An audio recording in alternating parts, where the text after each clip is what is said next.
Well, to me, even to this day, when I go Atlantic salmon fishing, it's a completely different feeling that I get inside, almost a spiritual thing.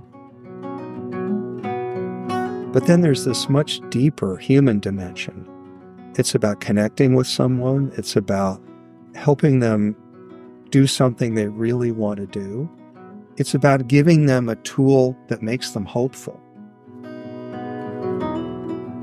I believe God gave me a gift, a special ability that is something extraordinary to me, that I have this gift and I'm awed by it. When I finish a fish, I look at the fish and I can't believe I did it. I have a problem in every way you could have a problem with fly fishing. I have to travel everywhere. I have to get to know everyone. I have to read everything I can get my hands on. Welcome to the Flyline Podcast, where we enjoy the interesting stories behind the legendary guides and luminaries connected to Maine fishing. I'm Michael Jones. Today we'll be talking with our special guest, Sue Daignault. Sue Daignault lives in Harpswell, Maine with her partner Karen. Sue is the author of her recent book and memoir, A Full Net, Fishing Stories from Maine and Beyond. Sue is a retired Coast Guard officer of 30 years and holds a degree in marine engineering. In her later career, she worked as an occupational safety consultant at Bath Iron Works and Bowdoin College. Sue has served as a certified casting instructor teaching students at the L.L. Bean Outdoor Discovery School. Sue is a practicing registered Maine guide. Sue has traveled the world over with a fly rod in her hand, and if you visit the blog section of our website, you will see some samples of photos we have of Sue with massive fish and big smiles. Sue aptly named her new memoir, A Full Net, and viewing the photos of her past fishing expeditions, the evidence clearly backs up the title.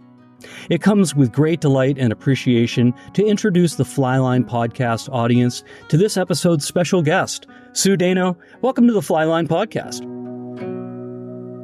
Thank you, Michael. It's great to be here. Thank you for coming to my home in Harpswell, Striper country, for at least for another week or so, I think. And I became more familiar with your podcast just this past year or two. And it was the Evelyn King interview that got my interest. She's great. She's amazing. She's a friend of mine. And that was circulated widely on social media, especially through the Maine Wind and Fly Fishers. And listened to the whole thing and then took a look at who you guys were and what you do. And I've more recently seen that you have some podcasts done with Macaulay Lord, who's a dear friend of mine and mentor, and Emily Bastian, who is an amazing individual. Yes. And so you're doing great stuff, and thank you for including me in that. I really appreciate it. That's very flattering. We work hard at it. It doesn't come easy. I think the biggest challenge for us is to get people like yourself to actually commit to sitting down and giving us a couple of hours of your time to tell their story. Life gets busy for everybody, and we're really appreciative of all of our guests we've had for the last 2 seasons. Now we're in season 3. And every time it's the 6 degrees of separation, Sue. Every time I meet Sue Daignault, I learn about somebody else that I should be interviewing.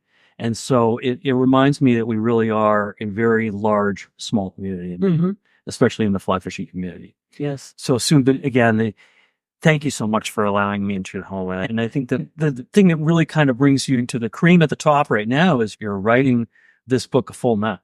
And I want to talk about that more in length later on in the podcast, but I would like for myself and also for our audience to drill down a little bit on your background that led you up to writing that book and kind of some of the things that guided you along your life path as a fly fisher. Okay. So I understand you started out growing up in a commercial fishing business. Yes. It was the commercial striper fishing industry, but I grew up in Blackstone, Mass. I have 3 siblings. My older brother, Dick, he's 4 years older. My older sister, Carol, who's 18 months older than Sandy and I, my twin sister. I'm 3 minutes older than Sandy, by the way. So she's the baby. Okay. And the 6 of us would climb in a pretty small camper, like a day or 2 after school was out in the fall. And we would go to first the Rhode Island beaches, but I remember more like Cape Cod than I was younger when we were going to Rhode Island, and I remember some of that. But most of my childhood was in Blackstone during 3/4 of the year. But the summers, we'd go out to the Cape and we'd stay fishing all summer until like a day or 2 before school started in the fall. Right. Yeah. And we'd get our haircuts and clean up and get our school stuff and start school. So what were your parents' occupation that allowed you to do that? They are retired school teachers. Perfect. Yeah. They were in the K-12 school systems, and that's what they did. And they've since retired from that. My brother's also a retired school teacher. And so we could take off for the summers. We'd all be out of school. Yeah. And we would just comb the beaches of the Outer Cape, mainly from Chatham, Orleans, Nauset Beach, particularly, out through Truro, Wellfleet, but mostly, not a lot in between, but then out to P-Town, Race Point Beach, Harricote Beach. And we were surf casting for stripers. And then you could sell stripers commercially. So with 6 of us fishing, we were catching a lot of fish and we were selling our fish and making money. What was the daily bag limit and what were you getting? Do you know? I don't know. There were size limits. I know that. I might have been 16 inches then. Yeah. Which was very small. Right. We would consider killing a 16-inch fish today. In fact, I think the keeper size is over 28. I didn't keep any. Yeah. So, I mean, it's hugely different for me now. Right. Because I don't keep any fish. I release everything everywhere that I catch. Right. But then it was legal and we caught stripers and iced them and brought them into the fish pier and sold them. And we caught many because we were out there all summer. We lived out there on the beaches, moved around a bit. When most people that came out to the beach to fish or recreate were coming on weekends because they weren't off all summer because they had jobs that allowed them. So it was great fun. It was a lot of work. We fished at night a lot and we often fished together. Sometimes only a few of us would go out. Sometimes we'd all be out if the fish were in and played hard in the day. I don't know when I slept sometimes because it seems like I played in the sun during the day, but I also fished at night. I must have slept in there somewhere. Did you ever eat striper? Oh, yeah. Yeah, they're fantastic. They're great eating. Yeah. I haven't eaten a striper in 8 or 10 years. I stopped keeping any because for years, even here in Harpswell, we've been here 25 years. The first 10 or 15 years, I would keep one here and there, a keeper for the table. And I'd bring some to my parents now and then in Massachusetts. But then I lost interest. I didn't want to kill them anymore. No. I didn't want to kill them. The fishing has been in question at times over the years. Oh, yeah. It still is. Even though there's a legal bag limit of one of the upsize, it changes every year per day. And I keep many keepers in a season. Oh, yeah. I don't keep any. Good for you. But they were very good eating. So it's an interesting twist. One of the first colonial laws in the United States was around striped bass conservation. Really? Did you know that? I didn't know that. Yeah, they actually decided that they needed to not just kill them for the sake of killing them because they were so abundant, but they needed to recognize them as a resource. And I think the Native Americans were influential in saying, hey, only take what you can use, only fertilize the garden with as many as you will need. Right. Because they are, although they appear to be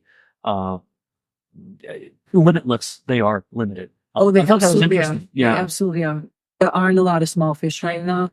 And there's a concern about what's going to happen with the fishery in the coming years. I don't study all the numbers in That's science, right. though I do see some of the reports. Exactly. And I support Stripers Forever and the conservation groups that are looking out. Because I want to be able to keep fishing and the people behind me to be able to keep fishing and enjoy this great. They're an awesome fish. Oh, they are. They're beautiful. They're great fun to fish for. They strike hard. They fight hard. They're hardy, so you can catch and release them safely. Yes. And I don't use treble hooks. I use just a single hook so that it pinch down the gar so I can easily release the fish unharmed, revive it, make sure it's good before I let it swim away. But I really don't want to harm these fish anymore. I've come to really love them. And Well, you grew up with them. I grew up with them. But it was a different world then. Filling your coolers with fish was cool. It was the thing to do, and it was okay then. But now I look back on it, and I wouldn't do it if I could. No, and we could have an entire podcast on striper conservation itself. We probably could. Yeah. Yeah. Though I wouldn't be your best source. I'm not as well informed on that As Brad. as some of the science. Brad's amazing. Yeah. Yes. Yeah. Yeah, well, Brad's been on the podcast, and he had a great episode, and we loved it. So let's back up to after getting out of high school, because you took an interesting road. I did. I think I was in junior. It might have been a sophomore, but it was pretty early in comparison to my comrades in my high school class. I started looking around at where I wanted to go to college. I knew I was going to college. That was a given. And I started to look at the military academies. Mhm. And as I poked around looking at all the services, and they're all wonderful, the Coast Guard, it just floated to the top because, one, it's a smaller service. The Coast Guard Academy is in New London, Connecticut. It was only an hour and a half from where I grew up, though I didn't really mind if I went further away from where my parents were, but it was convenient. Yeah, we didn't have a lot of money. We had enough growing up, but my parents didn't have a lot of money then. Well, there were 2 teachers and you had School teachers didn't four make kids, it yeah. with 4 kids, and I couldn't just go to some Ivy League school. We didn't have the money to pay for that. Though the motivation wasn't really about, there's no tuition to go to a military academy. It was really, I think I want to win the service, but I want to get my college degree. So the academy made sense. I had seen the Coast Guard working on the Outer Cape many times because they were all over the place on the beaches and stuff. There was an event where a small plane went down right off of Race Point Beach one evening, and I think it was a man and his son in it. And we all pointed our beach buggies toward where the plane had gone, just offshore, only a few hundred yards, I think. Put the headlights on so that the coasties who came down the beach to get in the water could get in and go find them. So that's the long story short. But, that was the kind of influence I saw. And so I was like, that's kind of cool. So decided on the academy, like long before most of my classmates really knew where they were going. And by June 79, I was still 17. I was off to Swab Summer at the Coast Guard Academy, which is the boot camp of the academy. What was that like? It was intense. It was very intense. I loved it because I was very athletic. Mhm. Though I had just gotten over a knee injury from field hockey. I was afraid I wasn't going to be able to make it, but I did. A lot of running, a lot of physicality. Swab Summer, there wasn't really a lot of academics yet. We had to start studying the regulations and things we had to know, and they made us memorize things. But it was mostly very physical, marching, learning the good order and discipline of being in the Coast Guard. But I remember when my parents and Karen, because Karen and I grew up together, my current wife. Yeah. We grew up together. They came to visit, and I had lost weight.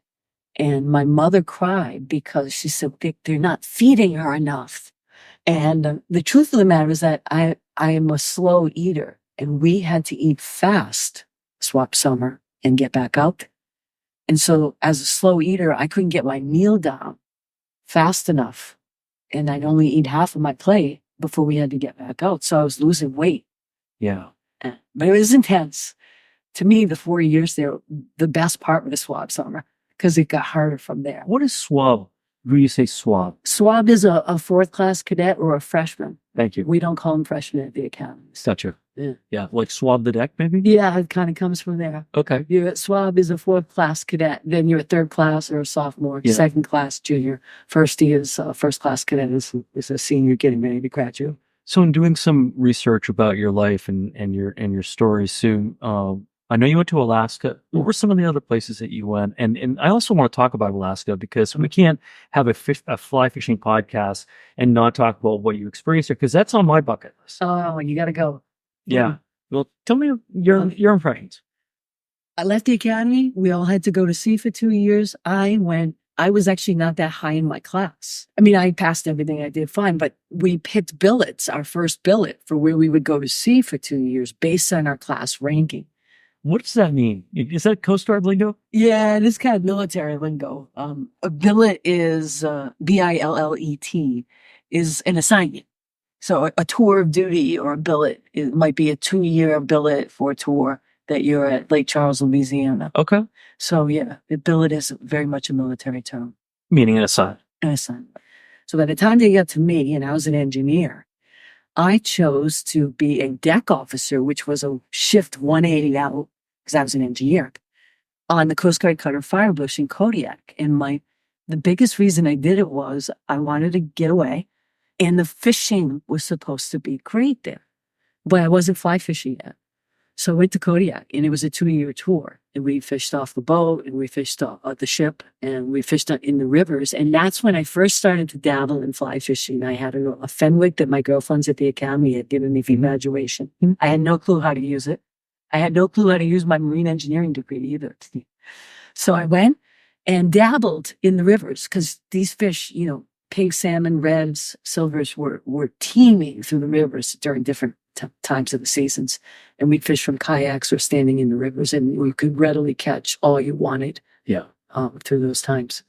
Back to, you said women in the Coast Guard. Were there many other women in the Coast Guard in your graduating class? No, I was in the fourth class with women. So when I first got there, the class that graduated was the first class with women. Gotcha. I don't remember. I should know, Michael, but we didn't have many women in our class. I'm going to say 20 or 30, and my friends will shudder if I'm way off on that, but there weren't many of us. Last I knew, the academy has many more in their classes. Oh, when I think of the Coast Guard today, I think of there being a lot of female involvement. Yeah, we're not really the minority so much anymore, but we were definitely them. And was that challenging?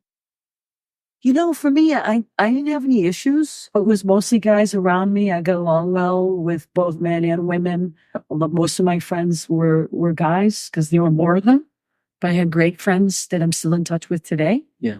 That are women. And it was definitely more visible how few women. I was the only woman on the Carter Firebush when I arrived. There were 55 men signed, and I was the first and only woman assigned to the ship. So I had my own stateroom. Oh, you did? And worked with those guys. And again, it was great. They looked out for me. I was kind of like their little sister. I was 22 years old. Yeah. 21 when we first got there. Right. We fished, we worked hard. I was a junior officer on the ship. So, the guys who were mostly enlisted, the officer corps, the cadre of officers on the ship, there's only a handful of us, I think. Yeah. So they were mostly enlisted, and they had to be disciplined and respectful and treat me well, and they did. Had you come out at that point or not? No, I had not come out. Right. So don't ask, don't tell. Was in place the whole first 20 years of my career. And Karen and I got together. I started to say earlier, I think, we knew each other in kindergarten. Wow. We went to school together. From kindergarten, we became best friends, junior high, high school. We were co-captains on the high school teams. But then she went to Bridgewater State when I went to the academy. And then when we graduated, that senior or first class year for me in college, we had started to realize that we really wanted to be together. But we had grown up with sort of a bit of a homophobic, what do we do with this sort of thing? Absolutely. Even though, we knew our families would be fine with it. You couldn't be out and open then. So we kind of just didn't deal with it. We were together, sort of. We ditched our college boyfriends, and we started to realize we wanted to be together, but we weren't sure how we could do it. Mm. So one reason I took the tour in Kodiak was because it was like, I don't know what's going to go with, how this is going to work with Karen. Well, that was 83 when I graduated. In 1984, a year later, she came to Kodiak and never left. No, So we've been together since 84. That's another whole podcast. We could talk all day about Karen and I for the last 40 years together. Yeah. So we couldn't be open. Back to your question, we had to hide. Yeah, you had to hide. It's not like you chose to hide. It would have worked against you in your career. I would have been kicked out of the Coast Guard, possibly with disciplinary action taken against me. Isn't that terrible? It's terrible. And there were a few times where it came up in the course of my career. But to be honest with you, Michael, you call the officers that are on a certain unit, in this case a ship, you call that the wardroom. The wardroom is the 6 officers assigned or whatever. Thank you. Yeah. That's the wardroom. By the time I left each of my 3 2-year active duty tours, I had 6 years active, the whole wardroom knew about Karen and I. I wasn't telling them, but they had put it together for sure. They knew I lived with her, and they figured we were together. They didn't care. Yeah. There was one officer along the way that tried to give me a hard time about it, and I ended up just getting away from him, and it went away. But it was mostly a non-issue through my career because we stay under the radar. We're very discreet. We lived together. We didn't talk about ourselves, and we were not demonstrative. I'm so glad that we've we've grown away from that. And I use the word grown carefully. It's very nice to be able to be married and to be able to. Absolutely. And congratulations to you both. Thank you. How long did you stay in the Coast Guard? Was it a career for you, a long career for you? It was, but what some people don't understand about the military is you can be, when you're active duty, it's full time, like any job. I was 6 years active duty. So Kodiak, then Seattle, then Lake Charles, Louisiana were my 6 years. We moved every 2 years. In '89, we left Louisiana and I left the active duty.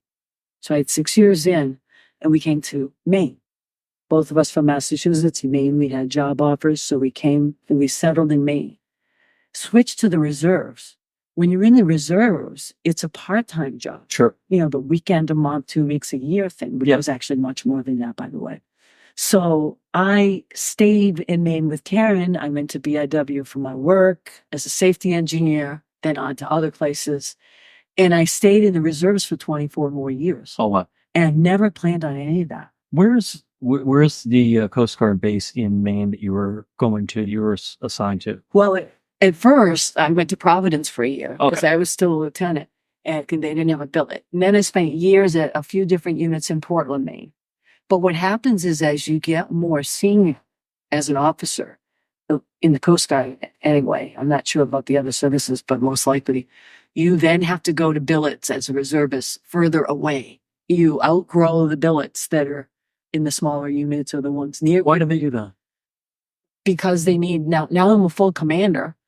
And they need commanders down at the district office in Boston. So now I'm going to Boston a weekend a month. So you're still serving? So I'm still serving. And you're a commander? Oh, not now. Oh. Yeah, though that was 15 years, 20 years ago. Okay. But so as you grow in rank, you have to go further.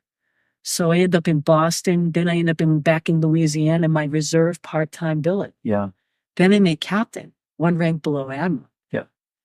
You have to be willing to travel all over the country for a billet. So let's go back to Louisiana. Yes. Did you learn to do any red fishing down there? I did. Tell me about it. Yeah, because I know we're going to talk about travel, but I mainly focused on worldwide travel.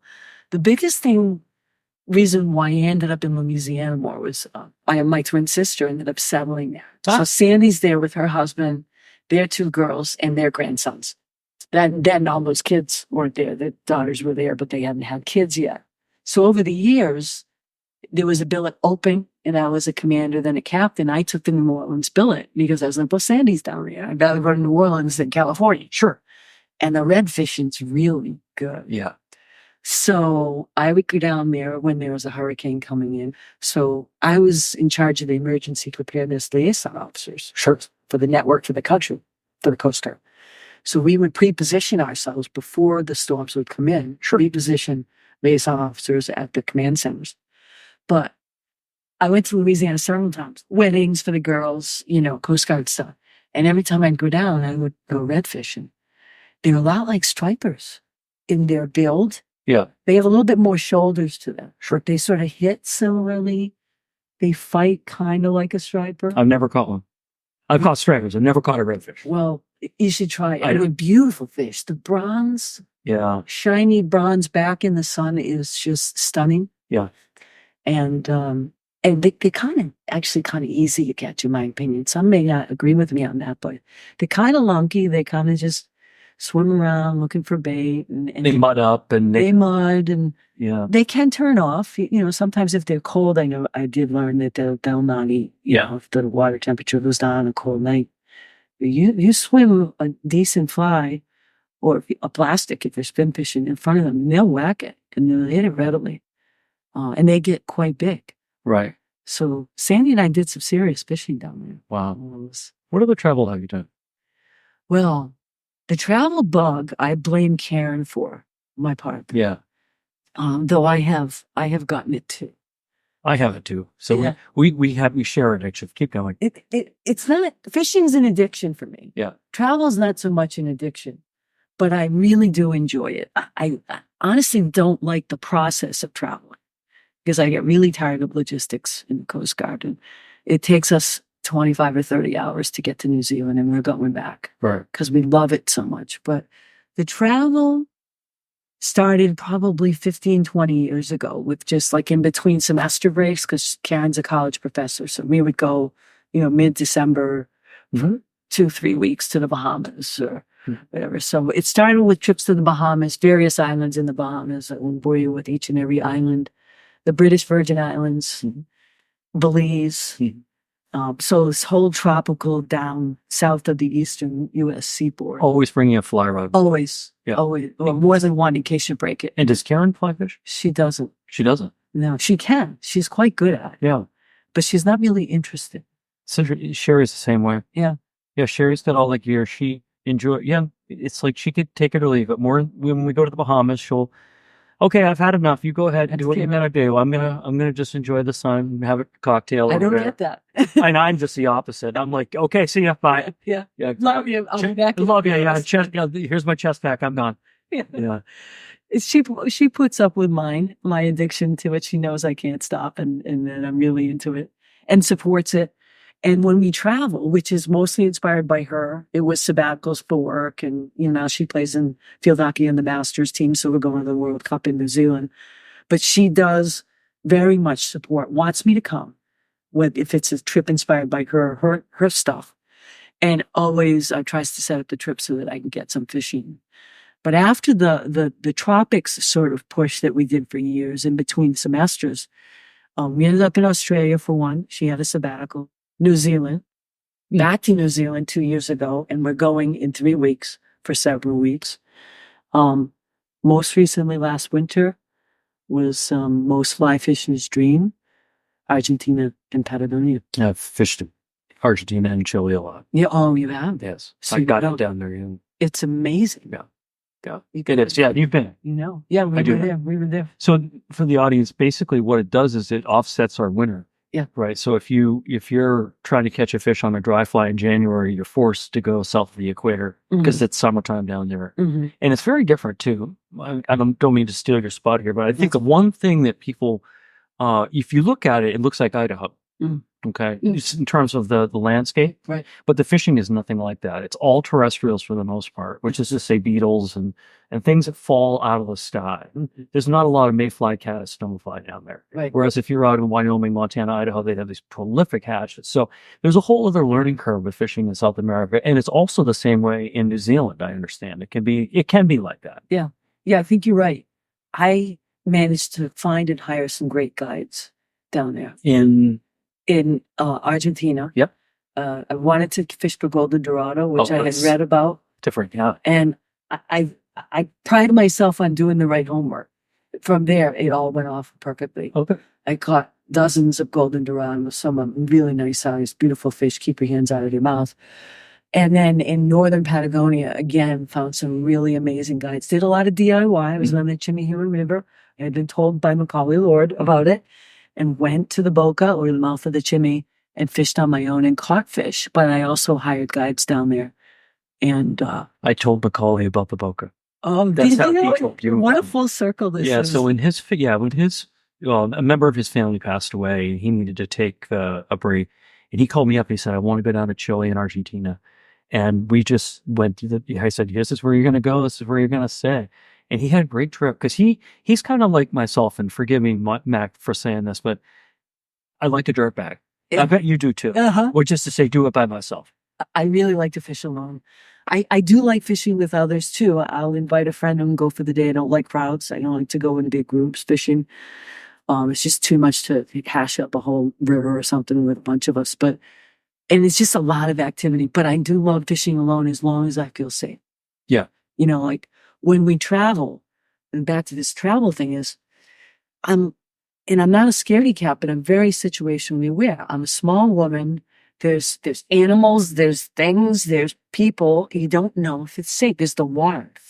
And so when I travel, I tend to hire guides because I don't know the fishery. I don't know the area. Do I have access? Is it safe?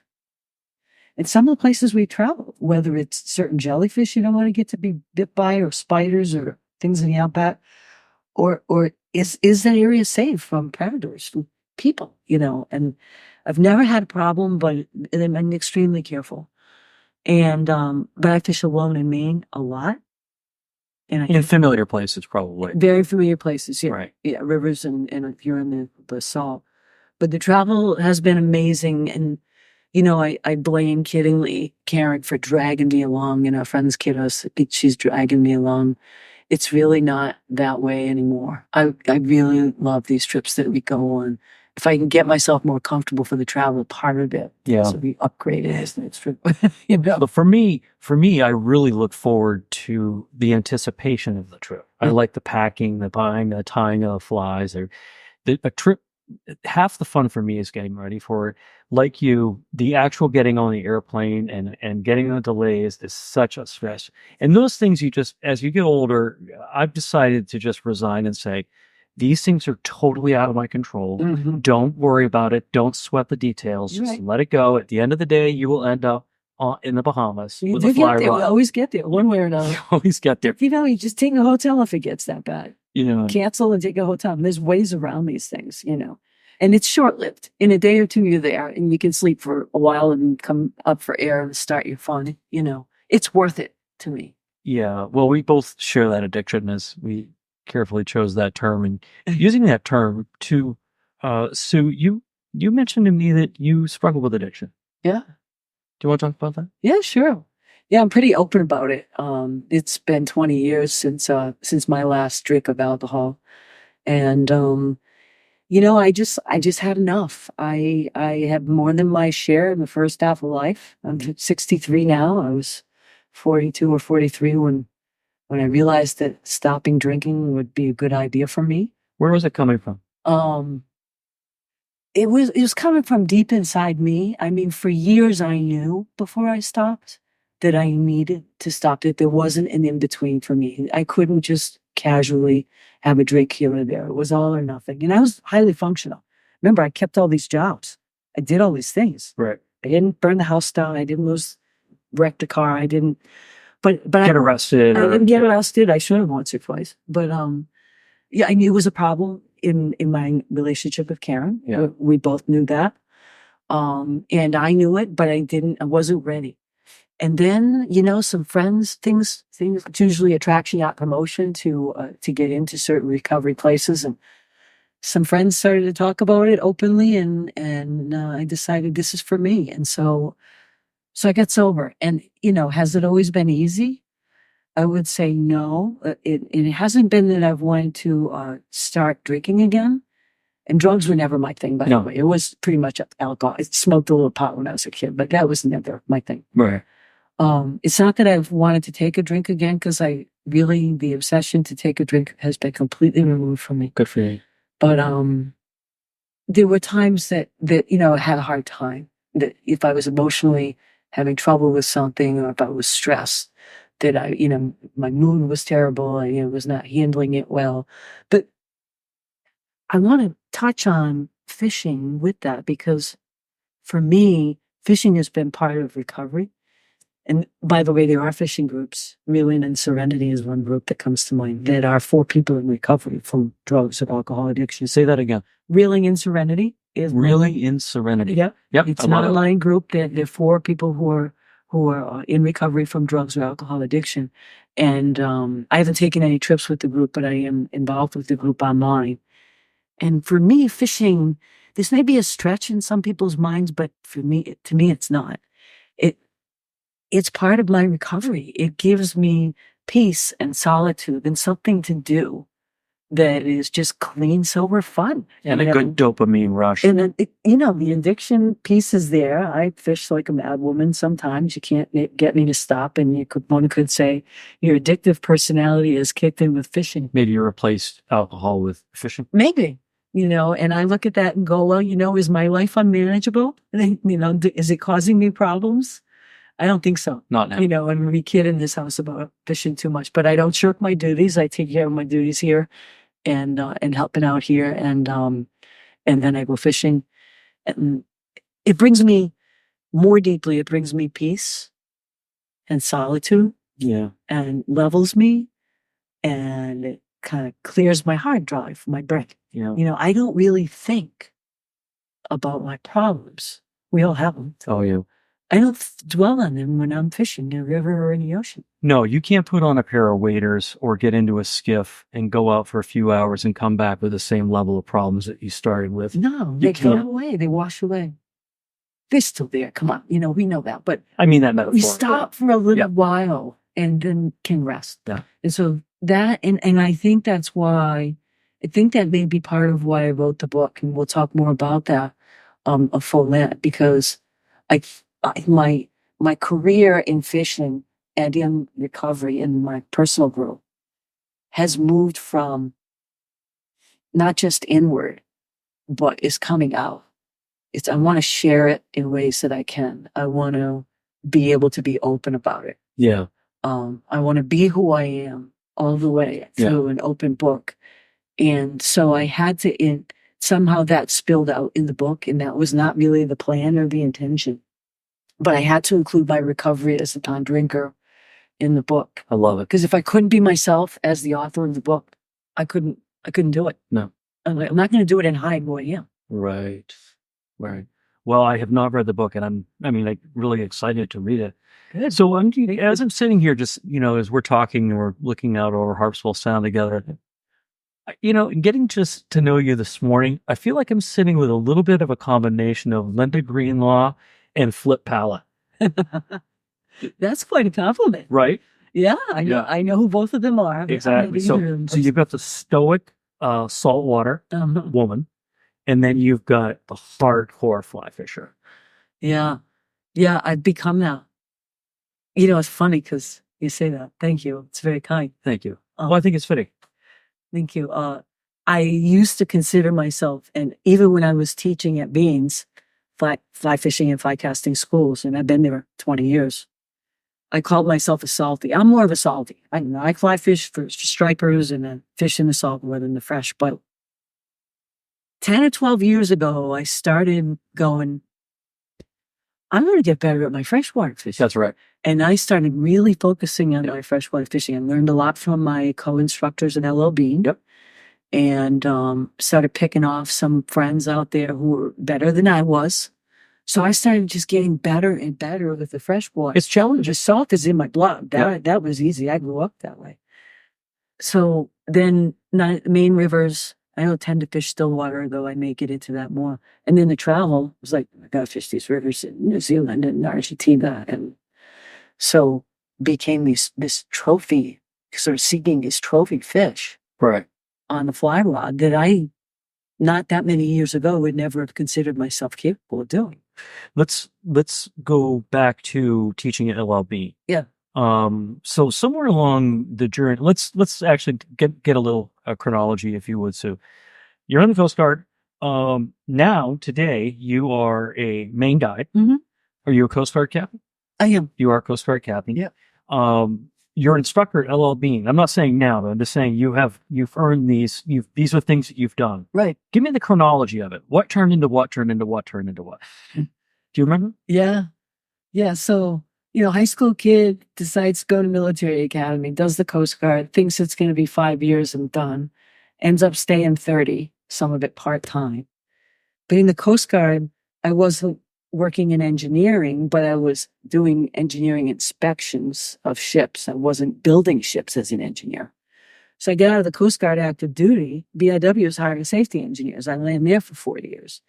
Then I end up becoming more sort of all-around safety, professional, not just safety engineering, but all of safety. Environmental health and safety. Environmental health and safety, all of it. Landed at Bates a year, Bowdoin for 8 years. Oh, So after a few bounces around as like the EHS or safety director at an organization, I was like, I left Bowdoin after 8 years. This was over 20 years ago, and decided I wanted to do it on my own.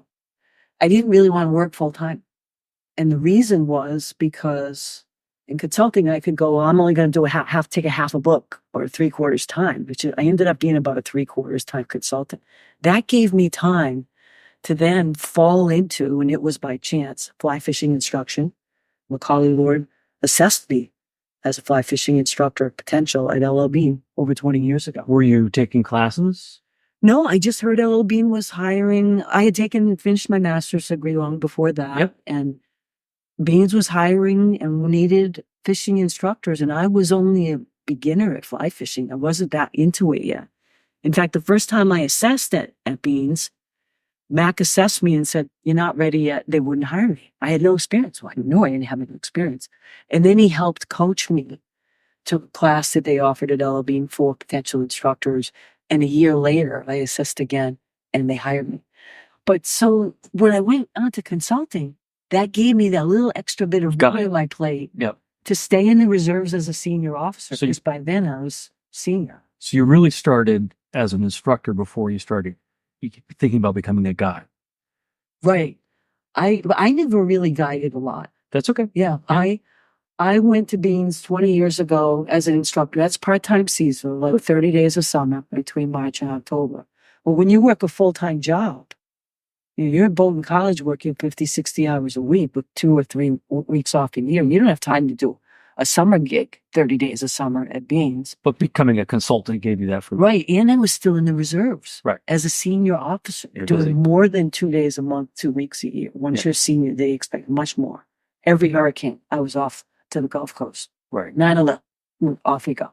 So I was done with working a full-time civilian job and the reserves. Got it. And then this fly fishing instructor.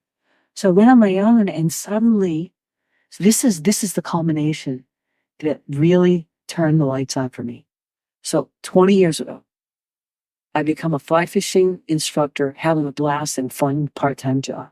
I leave Bolton, go on my own. Now I can work when I want to work and don't work when I don't. Set my own schedule. And I got sober. Oh, at that time? This all happened at about the same time. I can lay out the months for you. Yeah. It was in the general period of time. And this is in the book? Yeah, parts of it are. Parts of it are. Yeah, I don't really, because the book isn't about that, I don't really lay all that out. Yeah. But I know in my life that period, about 20 years ago, Yeah. all that happened. Leaving Bowdoin was a blessing. Yep. Going on my own. Yep. Getting sober happened. Then the Beans job opened up. I stayed in the Coast Guard another 10 years after that. Right. I was going to get out at 20. At that point, I was like, I'll just get to 20, get my pension, call it done. So did you get your CCI certification through the Federation? Did you become a certified casting instructor is what I'm asking? Yes. You did. That's a great thing to Yeah. I mean, that's an accomplishment in itself. Yeah, it's the non-angler or the non-casting experts don't understand that there's a bit more to the study to be able to be a certified casting instructor. It sure is. So the chronology of that was I'd been at Beans for about 10 years. I had to actually look at my certificate. It's in my office. Mm-hmm. And I got it in January of 10 years ago. Okay. So more or less. I had been at Beans, rough figures. I had been at Beans 10 years. I studied for over a year. Yeah. So there's the academic pieces of studying, Yeah. Passed the written, no problem. Yeah. Macaulay, Lord, and Rod McCary both are master MCIs, master casting instructors with the Fly Fishers International. They were my coaches at different times. But they couldn't test you. But they couldn't test me. That's right. But I sought the help of both of them because they're both amazing individuals and professional casting instructors. And they helped me get better, and they helped me prepare for the hands-on tests, which then happened in January of 2014. Pretty much sure I wrote it down. That's what it is. That's okay. And so 10 years ago, in a snow squall at the Marlboro Fishing Show, squall hit and we got about 6 inches of snow in like minutes. Yeah. And I'm out there in the field doing my CI test. Do you remember who tested you? Yeah, Bruce Richards, and the other name is escaping me. 2 guys. It's okay. Bruce Richards just says enough right there. Yeah. Yeah. They were amazing. I think they were a little forgiving. Not that I didn't deserve it, because I did. I believe I did. Yeah. But the conditions were pretty horrible. Yeah, but they put that into their calculus. They do rank that in. Yeah. Yeah. That's fantastic. Yeah. Well, thanks for sharing all that, Sue. Yeah. I'm ready to start talking about the writing process, getting you to tell a story about taking on the idea of the book. Let's take a short break. Okay. In this Flyline flashback, we dive into the mysterious legends surrounding one of Maine's largest and most famous bodies of water, Moosehead Lake. Because this episode is released during the week of Halloween, we wanted to include a piece of mysterious Maine folklore. Moosehead Lake, renowned for its exceptional fishing, is also the setting of a chilling story that has been passed down through generations of local anglers. The legend dates back to the 1800s, when a fisherman, caught in a sudden storm, was tragically lost to the lake's cold waters. His body was never recovered, and ever since, there have been reports of strange occurrences that suggest his spirit may still be haunting the lake. Fishermen over the years have claimed to see an old, weather-beaten rowboat drifting across the water at dusk, a lone figure hunched over the oars. What's unsettling is that this boat never seems to get closer, no matter how hard they try to approach it, and eventually, the boat vanishes without a trace. In addition to these sightings, many have reported hearing the distinct sound of oars slicing through the water late at night, even when no boat is visible. Imagine sitting by the lake as the sun sets. The water is calm and quiet, when out of nowhere, the rhythmic thunk of wooden oars fills the air. But when you look out, there's nothing to see. Some say the ghostly figure is the lost fisherman, endlessly rowing through the night, still searching for safety that he'll never find. Interestingly, the legend has taken on a unique twist over time. Local fishermen have come to believe that encountering the ghost of Moosehead Lake is a sign of good luck. If you happen to spot that ghostly rowboat drifting on the horizon, it's said that you're in for a successful day on the water. It seems that even in the afterlife, this fisherman might be sharing some of his fortune with today's anglers. The legend of the ghost of Moosehead Lake continues to add an eerie charm to the region's already rich fishing history. As anglers cast their lines into Moosehead's deep waters, many keep an eye out for that old rowboat, unsure whether to be thrilled or unsettled by the sight. And now, back to the second half of this episode. Welcome back from the break, and I do want to spend some time talking about, we talked about your career in the Coast Guard, we talked about working at Beans as an instructor, working at the IW and also at Bowdoin College and in environmental health and safety. At some point, a spark lit inside you to write the book. Mm-hmm. COVID, I remember you said, was kind of a junction for that. Yeah. What started you thinking that you wanted to put it all down? Yeah, COVID was the actual start of my actual writing. But a few years before that, so where are we? Must be 19 COVID, because it was COVID-19, late 1920. So it's been 4 years since I wrote the book. But my father is 88 this year, if I have the numbers right. He's 80 this year. 88. Oh, 88. When he turned 80, 8 years ago, so I'm backing up, I decided to write an article for the Fisherman magazine about my father, who was an avid fisherman, outdoorsman, and writer. He's written 8 or 9 books. He's a published author and well-known. On the topic of striper fishing. Oh, fantastic. And he's done many, many articles, hundreds, thousands, I don't know, Field and Stream and Saltwater Sportsman, not hunting and fishing, but outdoors. He knows fishing. His books were all fishing. He knows striper fishing very well. Very well known in the saltwater striper fishing community. And he always said to me, Sue, why don't you write? And I was like, I'm busy. You know, you've talked about the things I was doing. I'm busy, Dad. I don't have time to write. I'm not a writer. I'm an engineer. Leave me alone, Dad. I love you, but leave me alone. Yeah. So then he turned 80 8 years ago. And I thought, I'm going to appease my father and give him the best gift I can think of to the man who doesn't need anything. And I'm going to write an article about Frank Daignault turning 80. Well, I did. And it was good. It was okay. You know, I did a little homework. And Mom was my collaborator. So for some of the facts and got some pictures of when he was a kid. And we got it published. Toby Lipinski was the editor of the Fisherman magazine at the time. I think he's since done some other things. He did a podcast on my parents this past year. And Toby was in cahoots with us. He didn't edit much of it at all. He made it a little nicer, but he took it as it was, which I thought was a compliment. And he published it. And the day the magazine came out, my mother ran to the mailbox, got it ahead of Dad, and snuck it into the house. And she wrote or called me and said, Sue, I've got it. And so then when the time came, she gave him the magazine. And he found the article and cried with joy.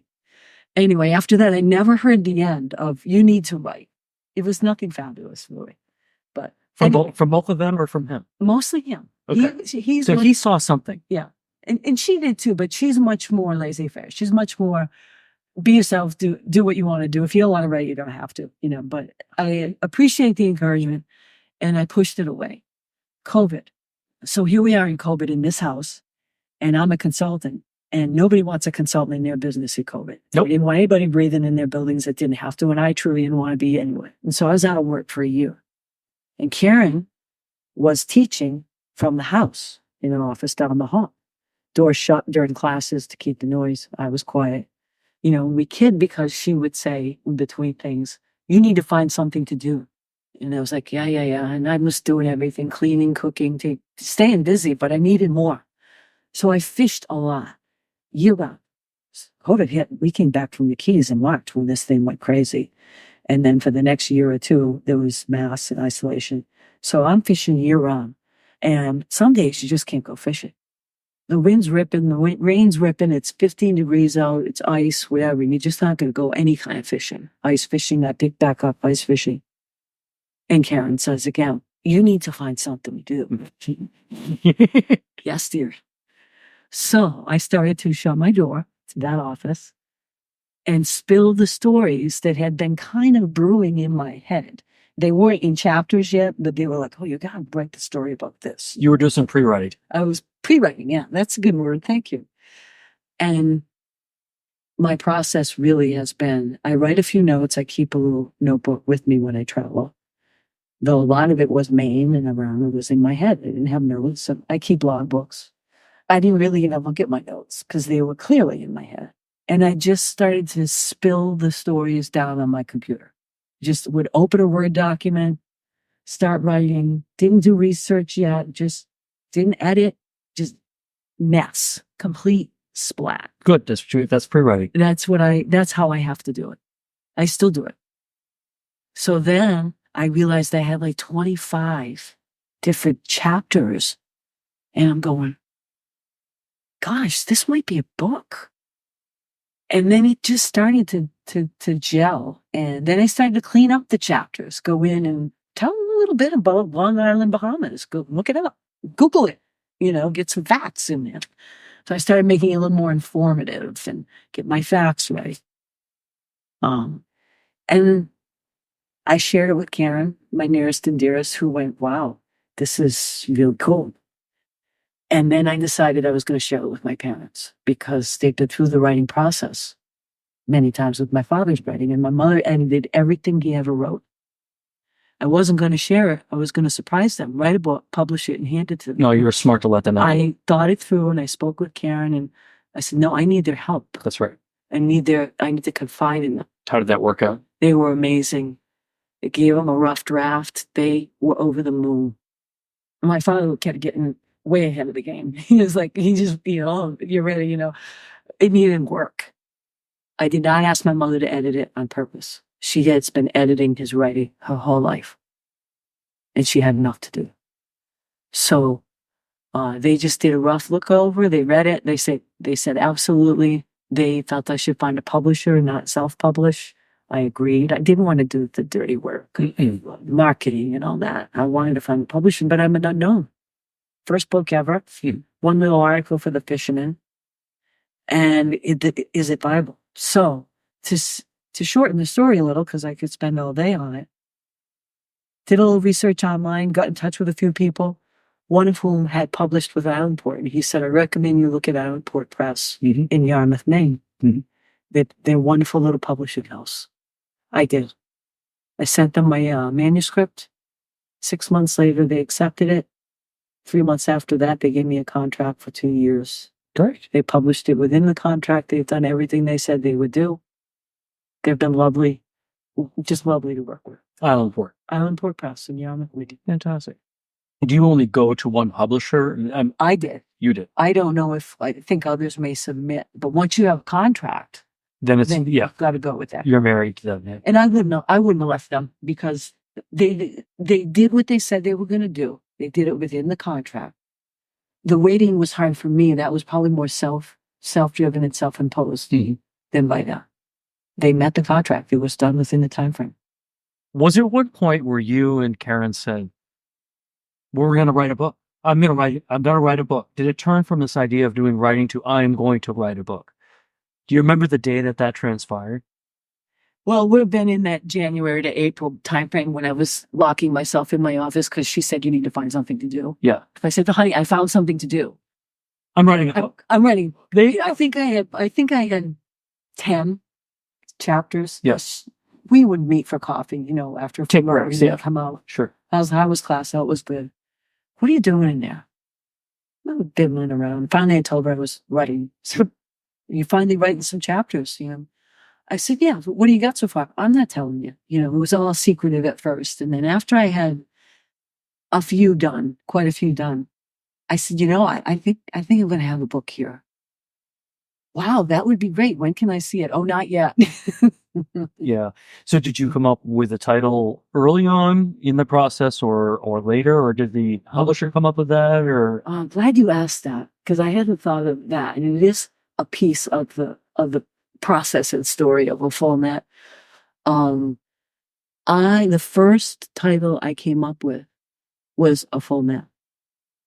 The first of many.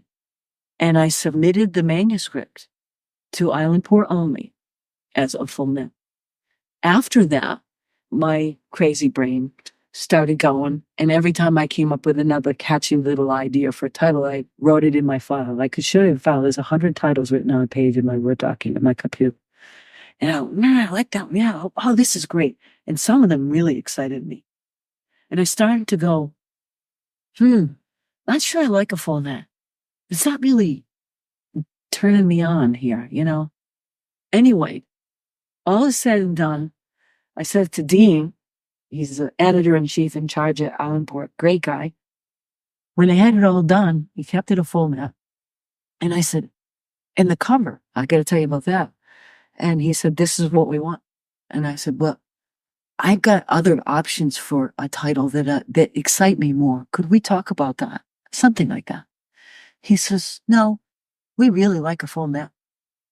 And he was very cool about it. The metaphor of a full net with a full heart and gratitude for all that I have and that I've done, the metaphor really works.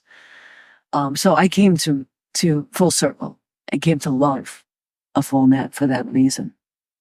The cover of the book is a picture of me at 16, casting a large spinning rod out on Race Point Beach at sunrise. Kind of a silhouette photo. It's a silhouette that my father took. And the reason that it made the cover is Islandport asked me to give them a bunch of pictures. They wouldn't all get in the book, but they wanted bunches to choose from. I sent a file in Google Drive of 130 pictures to them. And that was in it. Then they started talking about the pictures need to be 300 DPI or something, right? And most of my pictures were iPhone pictures. They were only 72, I think, DPI. I don't know these details. Mm-hmm. It's 300 DPI. But that picture on the cover was taken by a professional photographer, my father, Frank Daignault, and it was 300 DPI. So they chose that for the cover. Well, it's a wonderful cover photo. And I didn't like that for the cover at first. But then I really came to love it. Because I didn't want the cover to be a picture of me, a grip and grin, a picture of me holding some big fish, smiling at the camera. I did not want that to be the cover. And I had hundreds of those.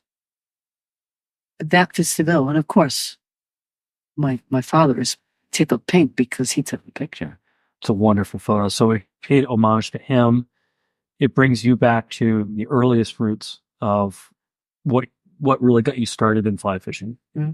And it really kind of ends with you writing this book, which I just am so excited to get started reading it. It's a nice length. Thank you. Tell me about touring your book. Yeah. Have you gone any places, Sue, where you've gone to different either shops or bookstores? Tell me about that. Yeah, I haven't done a tour per se yet, though. I think I'll try to do one next year where I skirt around through Maine and hit a bunch of spots. We had a little increase in activity in the spring. Of course, Karen and I were in Patagonia when the book was published, came back in January. We launched the book in February at Curtis Memorial Library in Brunswick. Yeah. Had about 50 people there. Macaulay interviewed me there, and he was lovely. So that was the first big event. Off it went. Eldridge Brothers had a fishing expo one day early this spring or late winter. Saco Bay and Tackle had an event again early spring or late winter. I went to both of those. I was down at Septemberfest at Kittery Trading Post. Plum Island Surfcasters asked me to come to their club meeting a couple weeks ago. Had a blast. Yeah. There were maybe 40 people there, and I think I sold 30 books. Yeah. And it just had a really nice time. Talked about a lot like what we did. A little bit of background. Wasn't just stripers. Some of the travel. Yeah. Various things, and then a little bit about the book. That's another.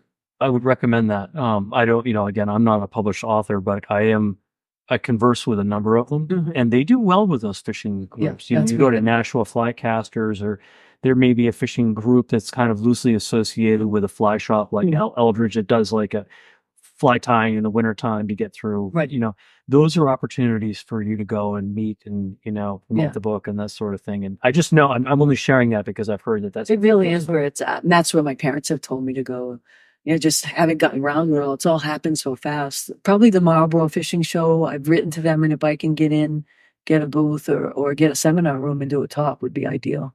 What's your favorite chapter? Oh, that's a tough one. I should have gotten ready for that because I've been asked that one at almost every talk. Well, I just asked it again.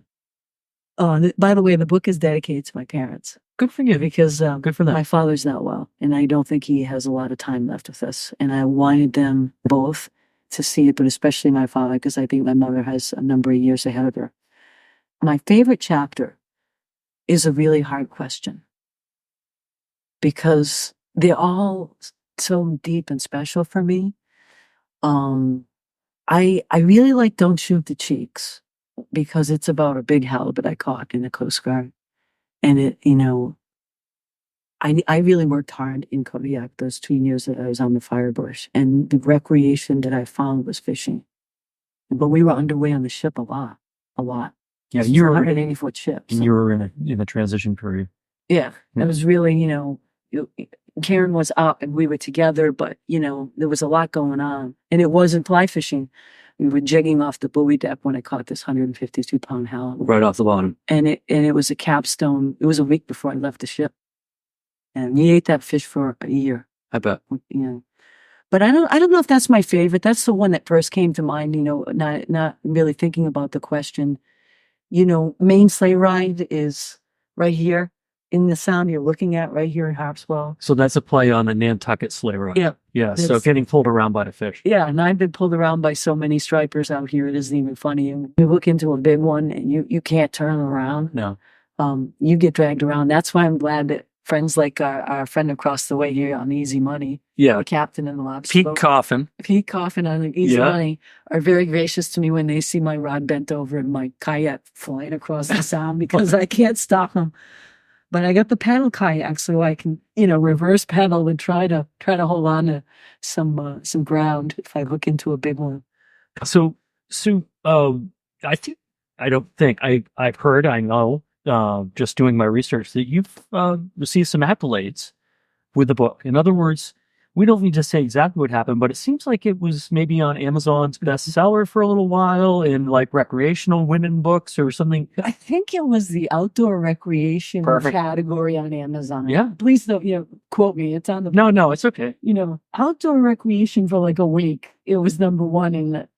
I don't know if it was Islandport. Somebody wrote me. It might have been Islandport. Said, "Hey, congratulations. You're number one." I've been... Really? They sold 3 or 30,000? I have no idea. Yeah. So outside of that, though, you have had a really positive response. Yeah. People who have read it have come back to you and said, "Sue, I really like what you did here." Yeah. Yeah. Well, they have. I've had very little negative feedback, though. I don't think there's something that you get negative feedback. I mean, it's a recreational book. People buy it because they're interested in it. I don't want to knock off that. If people don't like it, you're probably not going to hear about it. No. I've had a lot of feedback that they enjoyed the stories, that they felt like they were, in the room with me, in the living room or whatever, like we are, telling stories, that it was authentic and genuine. And I was aiming for that, to be able to be open about who I am. I do hide some of my secret fishing spots. I don't talk about exactly where I go. No. But it's not hard to figure out. The goal of the book was really more, I don't think it was outwardly driven. It wasn't about selling a lot, though, of course, selling more books means that people are enjoying it. And so higher numbers tells you that it's getting out there. It was never about making money. But it's been about sharing my passion, in this case for fishing. So, my message is, whether it's basket weaving, playing field hockey like my spouse does, or, running marathons, whatever you do that fills your heart, that fills your net, that makes you happy, that keeps you well and healthy and moving. And for me, getting outdoors, I have very few hobbies that I do indoors. Almost everything I'm into is outdoors. That was the goal. We get that out there and share that passion and help people realize that if they have one, or even if they don't find one, if they don't have a passion, go find it and spend some time doing what you love, because life is short. It's flying by. It doesn't, yeah. It's flying by, man. It sure is flying by you. And we don't get another quarter to get three more lives in the game. I guess it's a one and done. Yeah. Yeah. Tell me something about Sue Daignault that I'm not going to find in that book that people don't know about you. Oh, that's a tough one. A lot gets mentioned in there. Told you I was a twin. That's kind of a big part of who I am. It sounds like the book, you divulged a lot. I did divulge a lot. Yeah. I told you about. Put it all out there. I have nothing to hide. They're kind of, they're calling it a memoir. Yeah. It's short fishing stories, but it's also kind of a memoir, because it talks about, all the way back to when I was a kid. But you can't tell a story of who you are without truly saying who you are. I can't tell the story about rainbows in the wild, one of those chapters, if I can't tell you that I'm sober. Yeah. Because it happened to be on the anniversary of my sobriety date that I caught those rainbows. That's what made that story special. Yeah, and it's all in there. It's in there. Yeah. So, and the book isn't about my marriage, so there's not a lot in there about that. But if I can't say the name of who my spouse is, then I'm not, because I can't be open about who I am? Everybody knows who I am. They know who I'm with.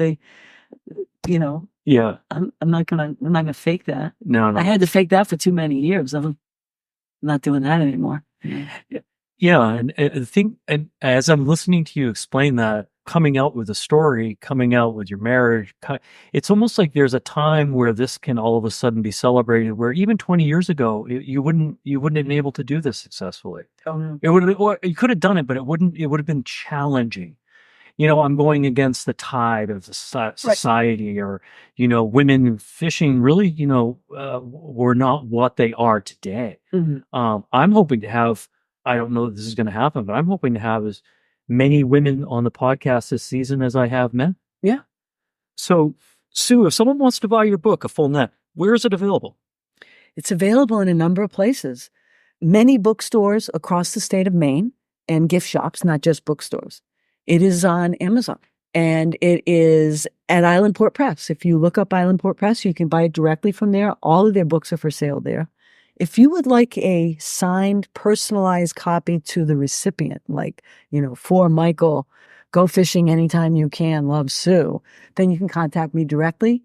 However, you will pay shipping. The book is $20. Shipping has been running about $4. No, that's not a So I'll ask for a check or a credit card for $24 if you want it shipped, but it'll be signed and personalized to the recipient. And how can people? Well, we'll put your contact information on the blog. Yeah, that'd be great. Okay. Email's great. Thanks for sharing that, Sue. I'm you. really looking forward to reading the book, and I encourage everyone else to buy a copy. Yeah, I hope you enjoy it. Thank you. Yeah, that's wonderful. But, well, I wish you the best success with the book, and I bet you got another one in the works, because it sounds like you have a bunch of stuff that you didn't put into this book. And I love the story that you tell, and you tell it well. And I really appreciate your time, and I hope you that our audience has the opportunity to really enjoy Sue Daignault's story. Thank you, Michael, and please thank Sherry for inviting me to do this pod. And Sherry found you before I did. She did. Is just a stickler for research, and found out when your book came out, you were doing some promotion. Yeah. Thank you for helping me share it, helping me share my passion. It's great fun. I've heard your other podcasts, and now I get to be part of that elite group, and I appreciate you coming to the house and listening to me go on about the things that I love so much. Yeah, that's wonderful. That brings us to the end of this episode. Thank you for joining us for this intimate discussion, and thank you for listening to Flyline Podcast. A new Flyline podcast episode will be released every 2 weeks on Tuesdays, so be sure to come back to meet our next famous guest. Until then, this is Michael Jones, and we invite you to visit the blog section of our website to enjoy photos and contributions from our guests and experience all of our episodes at flylinepodcast.com.